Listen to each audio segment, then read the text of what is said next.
Correct. It's lovely to be here. It's my first time in India. It's somewhere I've always wanted to come to, and it's already exceeded my expectations. So I hope to continue the collaboration. So thank you so much for the invitation. It's much appreciated. So I wanted to talk to you today about a number of things. I wanted to start by giving you a broad brush overview of the evolving landscape of e-learning and some of what I think are the key technologies, their implications and also their potential in a learning context. So it follows on very nicely from Martin's 10 tips in terms of being a digital scholar. So I'll look at the affordances of new technologies, some of the kind of pros and cons. And then I'm going to focus in on a colleague, John Norton, who's at the Open University in the UK, who's just written a book called From Gutenberg to Zuckerberg. And he kind of gives an overview of some of the key issues with the internet more broadly. I'm then going to point to some really interesting research that has come out of Europe in particular on the learner experience, how learners are actually using technologies, what are their perceptions of technologies, and then turn to look at some of the implications for pedagogy and some of the new pedagogies we might be seeing, and trying to map those to use of different technological tools. I'm then going to talk a little bit about open practices, and there's a slight overlap here with what Martin talked about. And then I'm going to focus in on teacher practice, and I'm going to argue that despite the amazing potential of new technologies, there is a paradox in that these technologies are not being used extensively. And then I'm going to conclude by talking about some of our research in terms of the ways that we're trying to address this in terms of helping teachers make much better use of technologies. I'm going to talk about the work that we've recently been doing in terms of an audit of our learning management system, Blackboard, and I'm going to describe to you how we're using that as a Trojan horse. You know the story of the Trojan horse, where the horse goes in, it's a gift into a different enemy camp, and then inside it's all soldiers and stuff like that. So it's about something for change. And then I'm going to talk about some of the work that we've been doing, which was started at the Open University, and I'm carrying on now at Leicester in terms of new approaches to design. So to begin with, I wanted to share with you what I think are some of the key e-learning questions, research questions, or certainly the ones that I'm particularly interested in. So firstly, what is the learner experience and teacher practice in terms of using these technologies? If we don't look at learners and teachers and understand what they're doing, how can we take things forward? What are the emergent technologies and their affordances? What do they offer in a learning context? What kind of resources, open educational resources and pedagogical patterns are there, and how are they being used? What kind of e-pedagogies are emerging, and how do they facilitate different forms of learning? What kind of new approaches can we take to design to enable teachers to make better use of technologies and create engaging, motivating learning environments for their students? What kind of strategies at an institutional level, or indeed a national level, are there in place to promote and support e-learning? We had an excellent series of talks on Sunday, which gave us a very rich picture of the Indian context of education and some of the strategies that you are putting in place to increase and promote the use of e-learning. And finally, what theories and methodologies are being used to understand and describe what's happening. So I like pictures, so we can translate those questions into a series of pictures. The focus is always on the learners and the teachers, and I would argue we need to look at both in terms of them engaging and interacting with new technologies and resources and free tools. And then we can have various interventions to try and promote and support the use of those technologies by teachers and learners. And then we can evaluate and look at that and try and understand it through different theoretical lenses and methodologies. So what about the trends that we're seeing in terms of where technologies are going? Many of you will be aware of the New Media Consortium Horizon reports that come out annually. Excellent report which gives a summary of where technologies are going, what's happening in 1 year, 3 years, 5 years' time. And these are the ones that were quoted. Actually, this is for 2011, but mobiles and e-books were mentioned as very important. Martin talked about the changing relationship of books in the digital context. Gesture and augmented learning. By the way, how many of you have got iPads or Kindles or e-books of some kind? So quite a few. So they're increasingly being used. I can see quite a few people in the room with them now. Gesture and augmented learning are being touted as being important in a 3-year time frame. I recently had the chance in our medical school to interact with a model knee, and you could go in, you could probe and do a kind of virtual not experiment, what's the word I'm looking for? Operation. And it really kind of felt very real and authentic. So very valuable, particularly in practical courses. Learning analytics, George's favourite word, has been framed as being important in the 5-year time frame, i.e. the ability to better use the data that we've got from things like our learning management systems to better understand how just mentioned to you, George. Your favourite phrase up on the screen. But I also came across this blog, the link's at the bottom, and these slides will be available afterwards if you want to follow up on any of the links. And these other examples complement, I think, what the New Media Consortium reports are saying. Personalised learning, the way in which we can create our own personal environment and mix of tools. Cloud computing, the mix of institutional systems with free tools out in the cloud. Ubiquitous learning, being able to learn anywhere, anytime. Bring your own device is increasingly being considered as important, that learners will increasingly bring their own devices into the classroom. How can we take account of that and make sure that that's used effectively? Digital content. And the notion of the flipped classroom. Now, I think somebody, maybe it was you, Jay, mentioned the other day the notion of the flipped classroom, the idea that the boundaries are changing now. It's no longer the guru at the front, but it's about learners being teachers, teachers being learners, and the kind of way in which these technologies enable a much more democratic educational space. So what are these kind of new technologies that are emerging? I think the group that are particularly of interest to me that have emerged in the last 5 years or so are those that are termed social and participatory media. And in a report that I did in 2010 with a colleague, Yota Alivizu, we looked at and categorised the different kinds of new social and participatory media into these different classifications.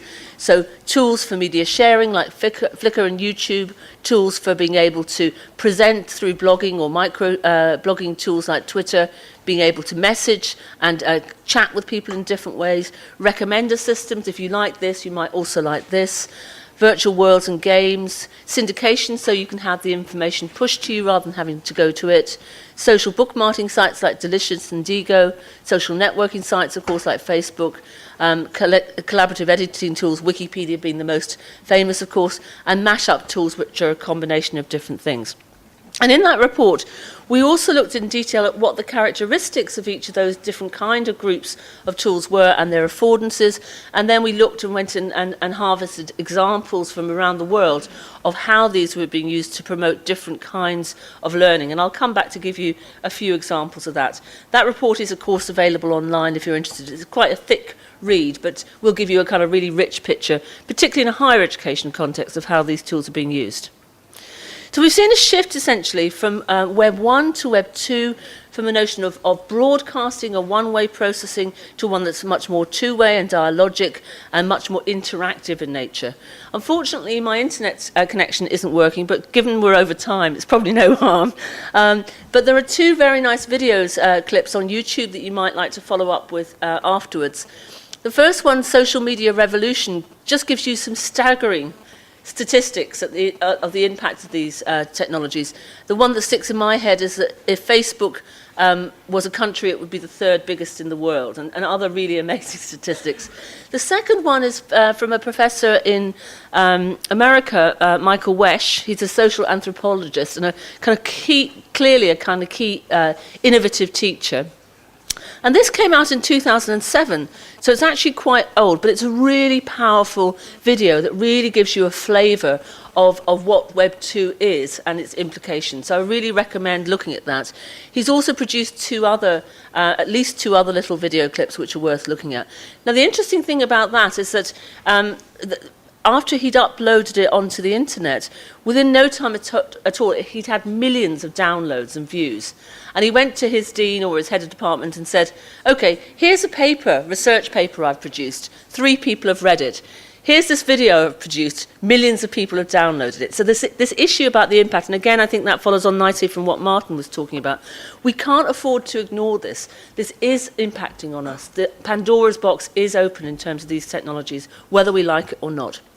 So what are some of the characteristics I think are particularly valuable? The notion of being able to peer critique. I've been blogging now for a number of years, thanks actually to Martin. I emailed Martin and said, oh, I'm thinking of blogging, what do you think? And he came back with some really good tips, and he said, do this, do this, do this, which was really helpful. And I've found blogging has transformed the way I work. If you'd have asked me 10 years ago to put a half-baked idea up on the internet, I'd have said that was professional suicide. I do it all the time now. And so I find it incredibly valuable to be able to say, here's some things I'm thinking about. And people come back and say, I really like this. I'm not sure where you're going with this. What about this? Again, in terms of the power of the network, George, I can't remember when you and I met, 3-4 years ago, something like that. But I posted my first blog post, and it was, oh, I'm thinking of blogging and this is why, and Martin said it was okay. And George somehow picked it up. I don't think you'd ever come across me before. And he blogged and he said, oh, I've come across this really interesting new blog. And immediately, because George has a very big following on his blog, loads of people started following me. So this power of the network and connections between people is really quite phenomenal. I've recently written a book. I've made chapters available on Dropbox, and it's been fantastic, the kind of feedback I've had from people on the book, and it'll be much better as a result, I'm sure.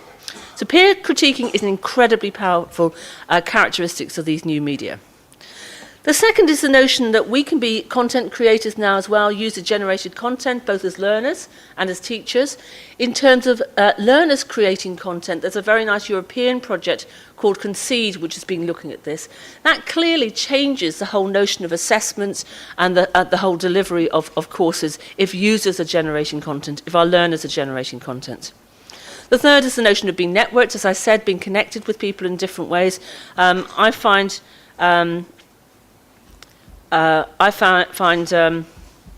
it's trying to log in now. I find being part of that distributed network absolutely incredibly powerful.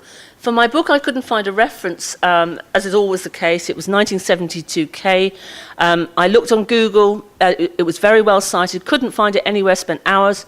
Couldn't find the dates of the conference. And in frustration, I tweeted it. Within 5 minutes, I had 5 replies telling me exactly what the dates of the conference were. And that is just amazingly powerful.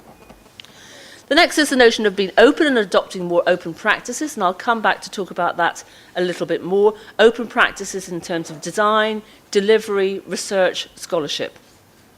Collective aggregation in terms of being able to work with others and collect in completely new and innovative ways. And finally, being able to personalise. An interesting exercise, I think, is to think of your own personal digital environment. What are the tools that you use on a core basis, and why do you use them? And if we went through that exercise in the room, we would all have very different personal preferences of the mix that works for us. So I mentioned John. John's got a really excellent blog that it's at the bottom, memex.nortons.org. He's also a columnist on one of our quality newspapers. He writes about all sorts of things, not just technology. He wrote an excellent book in the mid-90s about the history of the internet, if you're interested in that, very readable. And his latest book is this one, which is essentially what you really need to know about the internet. Now, in this book, John draws on the notion of Miller's work from the 50s, where Miller argued that cognitively, in our short-term memory, we can only hold 7 plus or minus 2 chunks of information at any one time. And John uses that to structure the book into the 9 what he calls big ideas of what the internet is about. So the first is he argues that we need to take the long view. Martin mentioned this in terms of saying, you know, never follow somebody who says that they can predict the future. We can't possibly not know what's going to go on in the end. We can't possibly extrapolate from today's practice into the future. Think back to before the internet. How many of us could have possibly imagined the internet emerging and the absolutely fundamental impact it would have on all of our practice and everything we do? Our children, by the way, can't imagine a world without computers and the internet. The web is not the net. He uses the analogy that for railways, the internet is like the railway structure, if you like, and then the applications like the web that sit on top of it are like the trains and other things that go on top of the net. He argues that disruption is a feature of the internet, it's not a bug, and it's a key part. And we've heard quite a lot in this conference, particularly George talked about the notion of disruption and transformation. It's a key feature of the internet. And he says that we need to argue about ecologies and not economies, and if I have time at the end, I'd like to come back to this in terms of arguing that in terms of the interaction in these digital technologies, and I'm not going to say digital spaces because that has a certain connotation, we need to rethink the discourse of how we describe how we're interacting with digital technologies. And Martin mentioned the notion of going from scarcity to the notion of abundance. That completely flips things on the head in terms of what it means for learning. Complexity is a new reality, and I think all of us would agree with that. I think particularly in the Indian context, you add on to that your incredible cultural diversity and the sheer scale of the operation you're talking about in terms of learning now and into the future. I mean, it's incomprehensible, I think, to us, and that's going to really have an impact, I think, on how you view the future of learning in India. The network is now the computer, so it's no longer about the network, it's out in the cloud, in the environment. And the web is constantly evolving, an obvious but I think really important statement. And I think it's also about us co-evolving with the technologies. Think back to your initial use of email, for example, and how you use email now. I'm sure it has changed significantly. Think of the very simple example of people who used to write pre-word processors. They would tend to write in a linear fashion, it would be very structured. And now with word processors, we cut and paste and we move things around and we mix and match. And essentially, our cognitive, creative capacity is different. It's interlinked to the tools that we're using. Copyright or copy wrong, and he draws in particular on Larry Lessig's work in this area. The whole notion of copyright, he argues, is just nonsensical in a digital environment. And finally, he looks to the future and argues, with these next new technologies, are we heading towards an Orwellian future where the future is based on keeping the masses under control in terms of fear, or is it one which is based on Huxley's notion in The Brave New World of you keep people under control by pleasuring them? And John uses the argument, and he said this in a talk I heard a few weeks ago. He said, how many of you have got iPhones? So how many have got iPhones? And how many of you love your iPhones? Only 2 or 3, yes. So he argues that, you know, we have a passion now with these technologies. Again, my MacBook Air, I absolutely love it. You know, I wouldn't be without it. So is that controlling in some way in terms of how we interact with these technologies? So just to pick out one more aspect of John's book, in terms of drilling down in terms of disruptive technologies, he argues that the web is very definitely an example of disruptive technology. Again, it's transformed everything we do. And then he gives a couple of other examples. He talks about the fact that the feature of this is there's no central control in terms of this, or no central ownership, and that has huge implications. And he talks about the notion of ecologies of abundance. Martin, I can't remember, who coined that phrase originally? It wasn't John, was it? Wasn't Castells? Okay. So I love this notion of kind of the nature of these online interactions and tools and resources is we're awash with information. Interestingly, in a learning context, almost certainly anything that you want to learn and know about is out there on the internet. Somebody was telling me yesterday in terms of, you know, if you want to learn how to put a sari on, you can go on YouTube and there'll be a video to show you how to do it. Dave was telling me that he learnt the guitar a few years ago just by doing it online. So, however, a lot of learners still want to have structured, formal, guided learning pathways in many ways. But we have to be aware that that is a feature of the internet today. And he talks about, in terms of other examples of disruptive technologies, he points to Napster in terms of making music freely available within no time at all. I think it had 18 million users, and I don't know how many lakhs that would be, but a few. And the notion that almost every piece of music that has ever been created was available via the site. And of course, Napster challenged the traditional music industry. Again, Martin gives an example of, was it Radiohead? Radiohead made one of their albums freely available online a few years ago. And interestingly, they said, okay, guys, you can download it for free or you can give us some money. You choose. And you would think that's nonsensical, but actually they made quite a lot of money. So they were cutting out the middlemen in terms of the music industry, publishing industry. And again, is the same going to happen in an educational context? Again, drawing on what Martin said about researchers, why are we, as researchers and educators, giving our content to a third party and then buying it back? I mean, how illogical is that? And he also points to some of the negatives of this in terms of the growth of malware as a real issue in today's context. So I mentioned the learner experience. There's a lovely book by Helen Beetham, Rona Sharp and Sarah de Freitas from 2010, which summarises some of the key research in this area, called Rethinking Learning for a Digital Age. This is a picture of my two girls, Eleanor and Tabby. They're complete extreme opposites. This is a few years ago. I brought home a little Asus computer. I was involved in a project, and the team said, Grainne, you've got kids. Take this home and see if they can break it. So I got in the door, and literally as I got in there, and George knows Tabby, so he knows what I'm talking about. She literally just grabbed the machine, and they were off. And within no time at all, they're running around the house, they're taking videos. They didn't need a manual. They just kind of learned experientially and interacted and played. So these kids are technologically immersed. They have their own very different and particular views of how they like technology. Tabby loves Facebook. She's always poking me. Eleanor hates it, thinks it's the work of the devil, but uses her computer very kind of academically and purposefully. So we shouldn't lump our students as being all the same. They're not this notion of digital natives or millennial learners. They are still unique individuals with very different views and preferences. But we are seeing new learning approaches emerging which are more task-orientated and experiential. Eleanor had a school project when she was in primary school where she had to go and research Henry VIII, one of our kings, and she was very dismissive. She said, what's the point of this, Mom? I'll just Google it. You know, what am I learning by that? So we have to change the kind of activities we get the students to do and recognise we're in this environment of an ecology of abundance, and our kids will know how to use these technologies. They create their own personal digital environments, which will be different and individual. And they use a mixture of institutional systems and cloud-based tools and services. Whether we like it or not, we need to be aware that that's the case. And they're also combining course materials with free resources to augment what they're learning. Again, another study, which is very nice. EduCourse do some lovely studies. This is a relatively recent one. And just a couple of points to pick out from that. They do draw on new technologies, but they rely more on traditional ones, so things like Word, PowerPoint are kind of core to what they're using.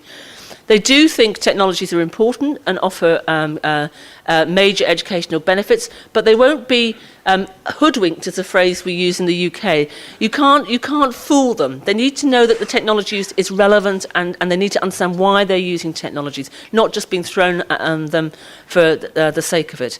And they have mixed views on learning management systems or virtual learning environments. So, of course, that study is available online if you want to look into more detail about it.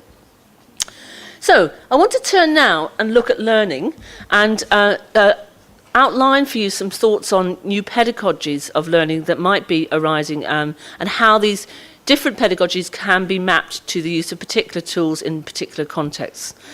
So I would argue that if we kind of boil down through the educational theory or learning theories, there are essentially four aspects to learning. I know this is simplistic, but I think it's a useful way of thinking at things. I think it's about reflection. I think it's about dialogue, I think it's about collaboration, and I think it's about application. Those are, I think, the four core essences of learning. So recently, I adapted a framework I developed some time ago to try and look at how we can look at different dimensions of learning and then map the use of different technological tools in different contexts. So we've got three dimensions. We can look at informal learning contexts through to formal. We can look at learning individually or socially. And we can look at learning through information or through experience. So if we take that framework, we can start to look at different pedagogical approaches and start to see examples of different technology uses against this framework. So if we take these pedagogies, and I'll just pick out a couple, so things like problem-based learning, didactic learning, collaboration, inquiry-based learning individually or inquiry-based learning in a social context, and then we can start to map those to different technologies to that framework. So if we go back to this framework and just simplify it a little bit in terms of two dimensions, so let's take that out and just look at informal, formal, individual, social. And so we can say in terms of the individual formal quadrant, reflection through an e-portfolio, for example, a nurse practitioner evidencing his or her skills that they've developed, didactic through interacting with an e-book, or assessment through multiple choice questions. And then we can map again to the other areas. So the top right-hand side, we've got dialogic learning being supported through a forum, collaborative working through a wiki, Twitter for inquiry-based learning. That example I gave earlier on of me saying, anybody know this reference for K? That was very much an inquiry-based learning example, me needing an answer to something and using that social network to get the results.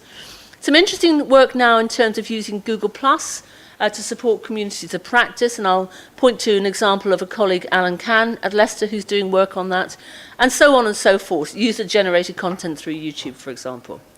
And again, if we go and take that dimension out and look at informal, formal information experience, we can again map the different pedagogies to the different uses of the tools and start to see whether they're promoting informal experiential learning or formal information-based learning. So I think it's a useful exercise to do, because I think it's really important to look at the technologies in a particular learning context against the different pedagogical approaches and what they're promoting.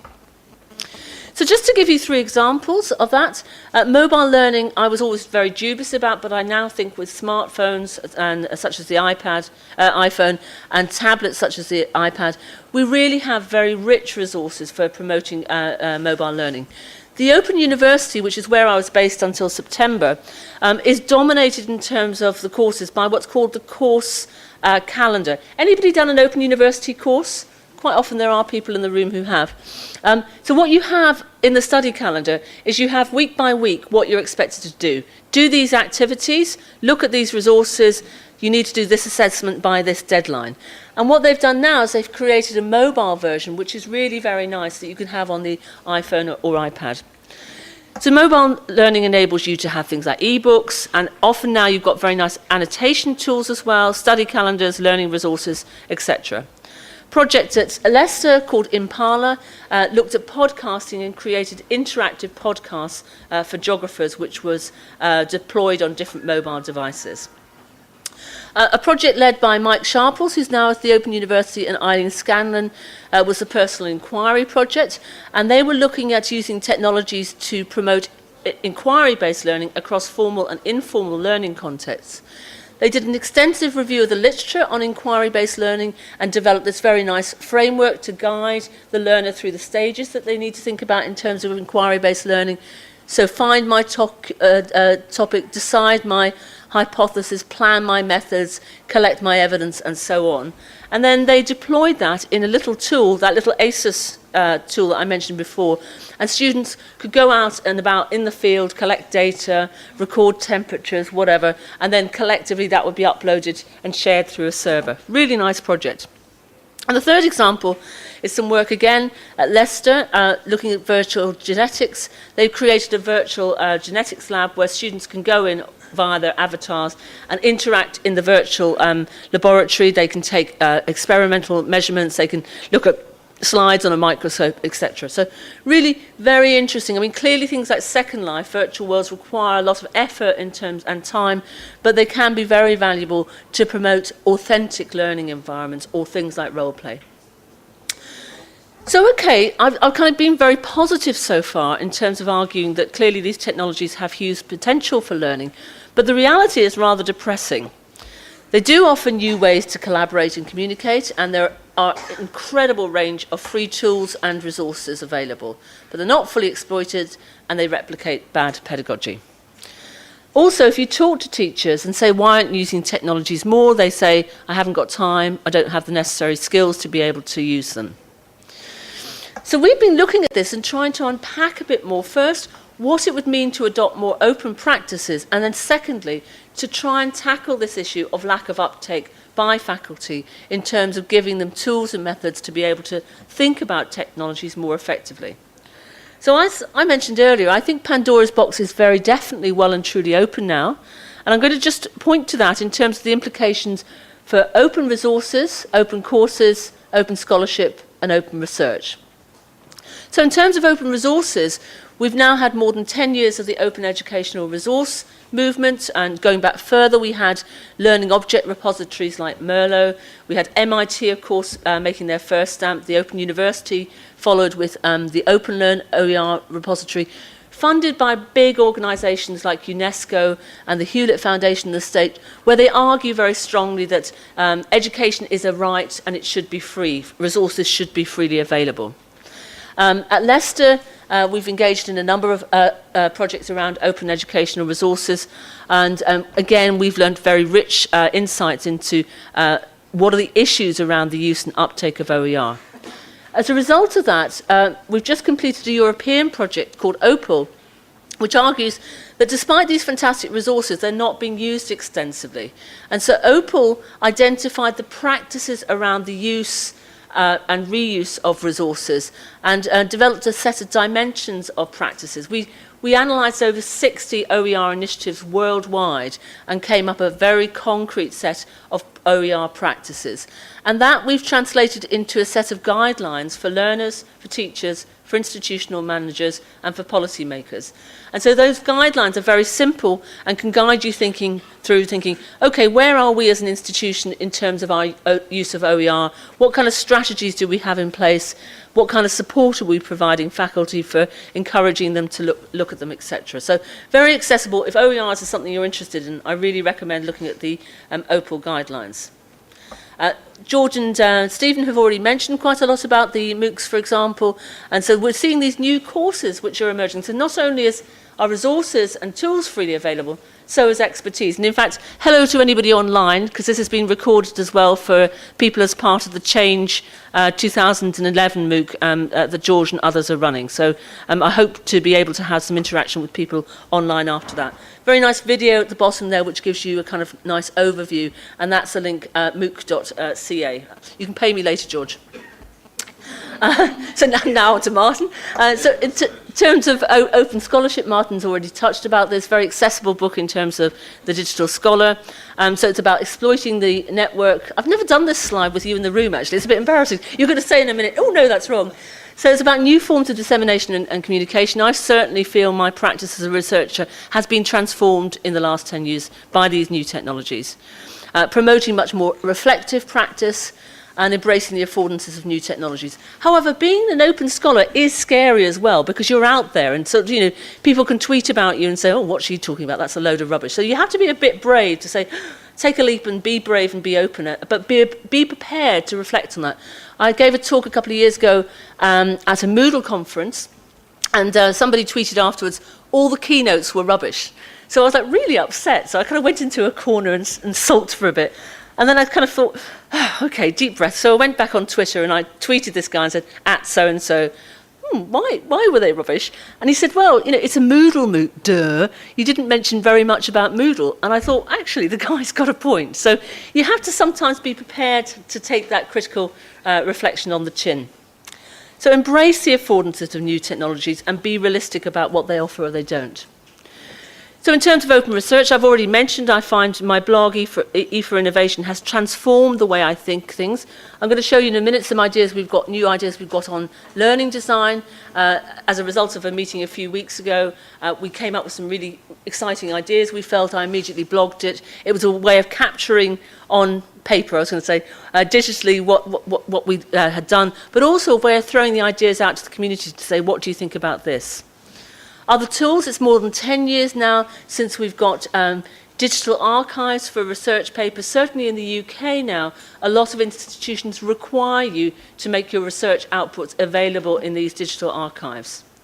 We're seeing fantastic new tools for ways in which researchers can work and collaborate worldwide. Despite the fact I've moved institutions, I still feel very much part of a digital global network. I don't feel any different. I still feel part of that same community.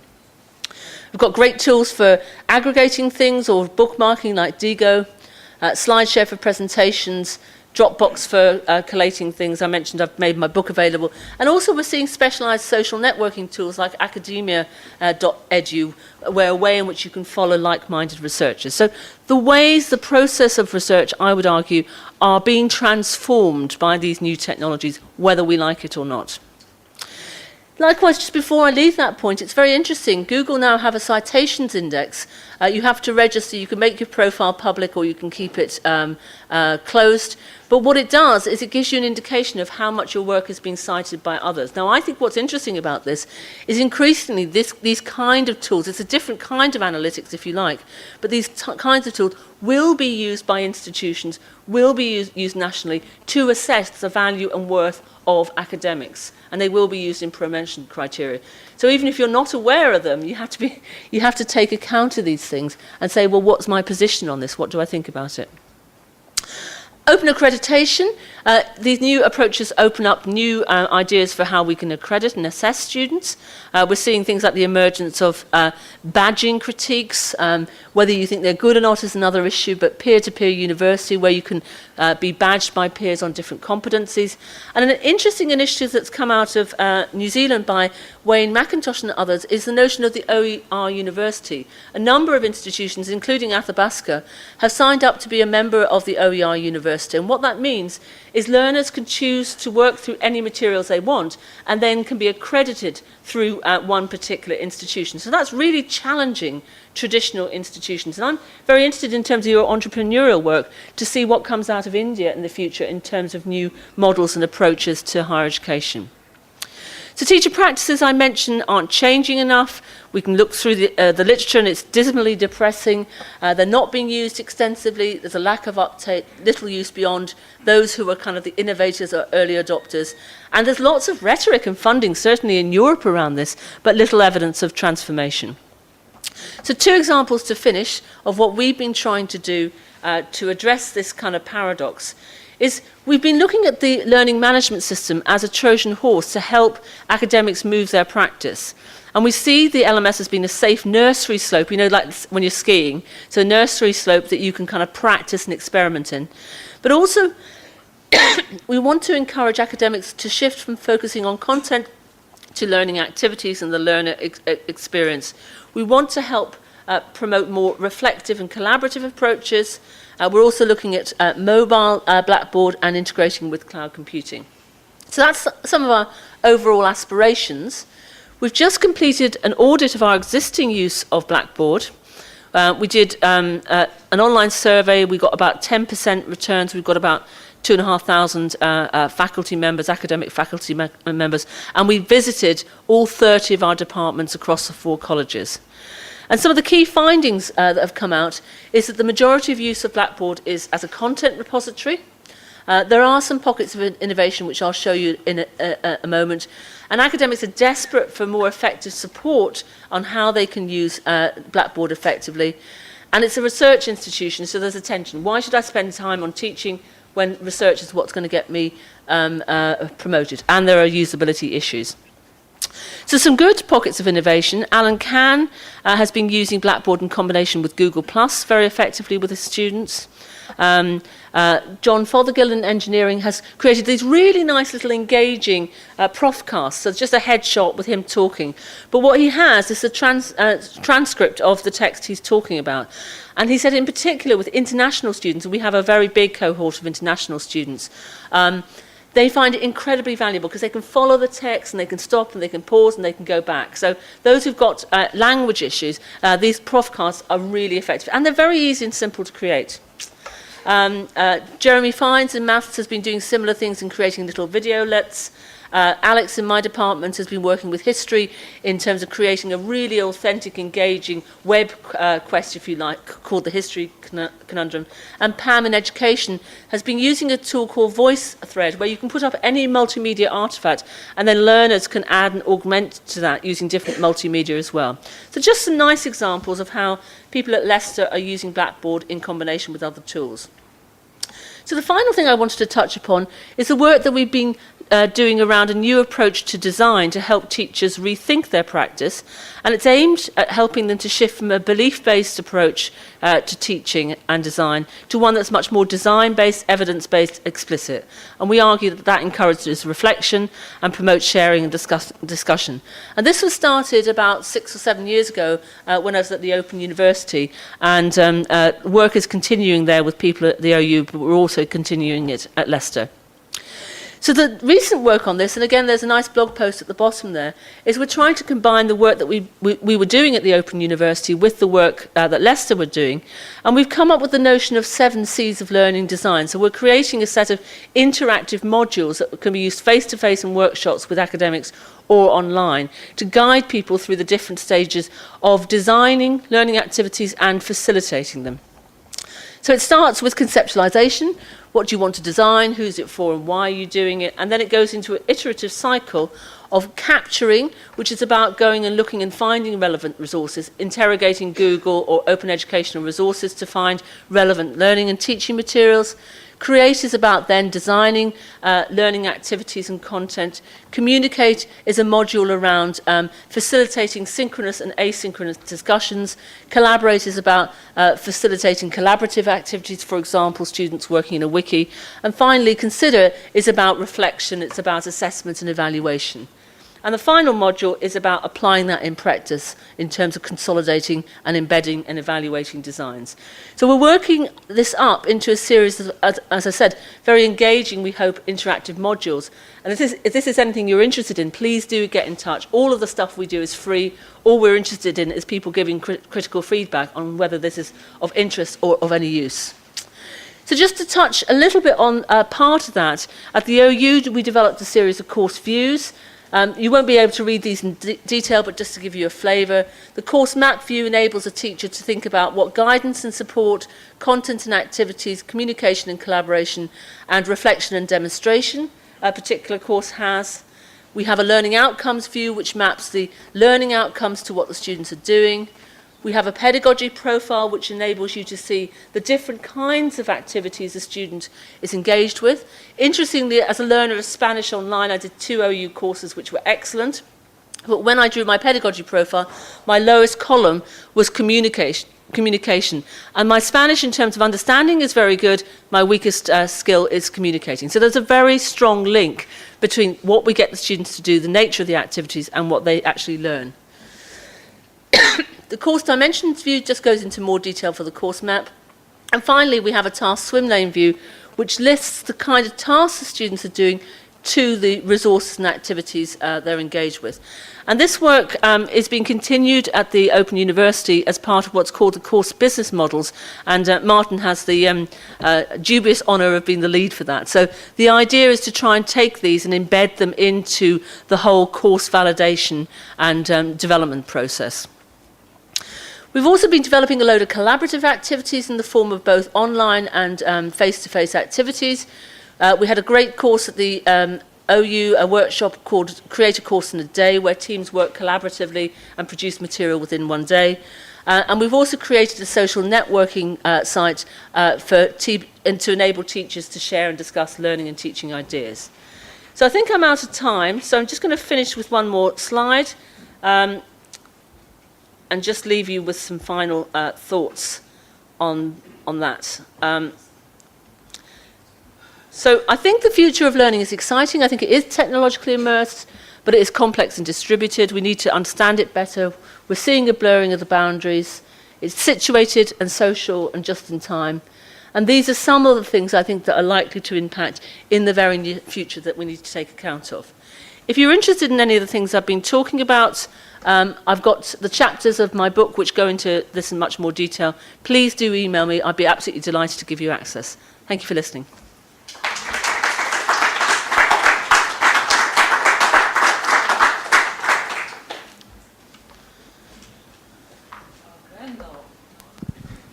Yeah, it was interesting to note how you map different learning resources onto the 3 dimensions.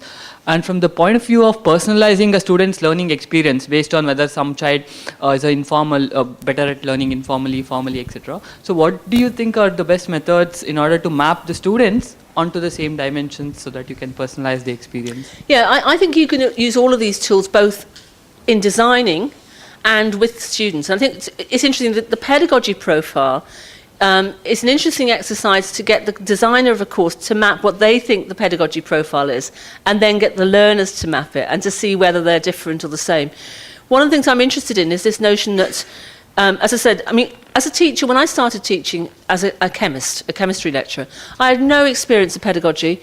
I didn't know what a learning outcome was. What did I do? I got dumped a course, I looked at the content, and I drew on my own experience, which was lectures, tutorials, labs. And I struggled through, and I made mistakes, and over time, you know, I learned the tricks of the trade. So what I'm really interested in is helping teachers get beyond that, to think beyond content, to think about activities and the ultimate learner experience. And as Jay was saying in a session yesterday, visualization is a very powerful way of getting you to think differently, to think outside the box. And we've used these kind of views now in hundreds and hundreds of workshops worldwide, and they do help teachers to think differently, which I think is really exciting. Hi, Grainne. Do you conduct any diagnostic tests to understand the needs of the learners? I mean, you know, because it's difficult, I know, because it is. Hard. And I think understanding learners and understanding teachers is really important. I pointed to the work on learner experience, which is very powerful. It's particularly come out of the UK, but also some lovely work in Australia as well, and some in the States. And understanding your learner perspective is amazing. I did some work when I was at Southampton University, and it just blew my mind in terms of shaking my perceptions of what students thought about technologies to actually what they were doing.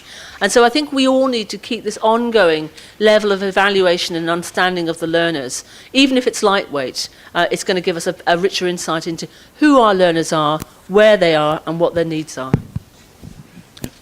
Hi. Just one